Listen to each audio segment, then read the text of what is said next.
The house is made up of two 40-foot containers.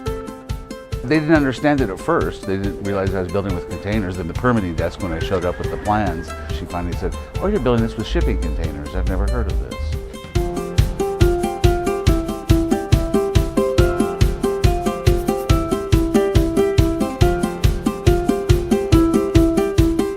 My name is Jeffrey White, and I'm the director of the Serra House Utah, part of Crossroads Urban Center.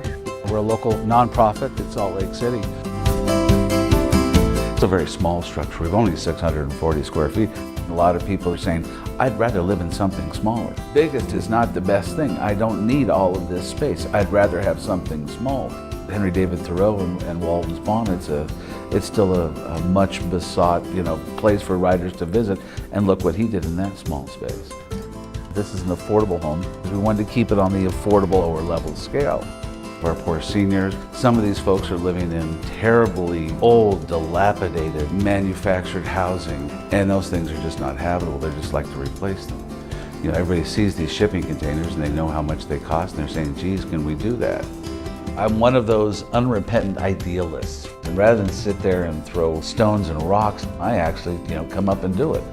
I'm as poor as a church mouse, but I'll throw a couple of grand at something just so I can set it up and say, here it is, you told me I couldn't do it. What do you think about it? We turned in we think, a beautiful project.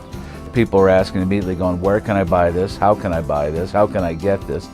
But we're still hoping that other people will look at this and say, okay, this is what they did in Salt Lake City. Don't we have somebody here locally that can do that?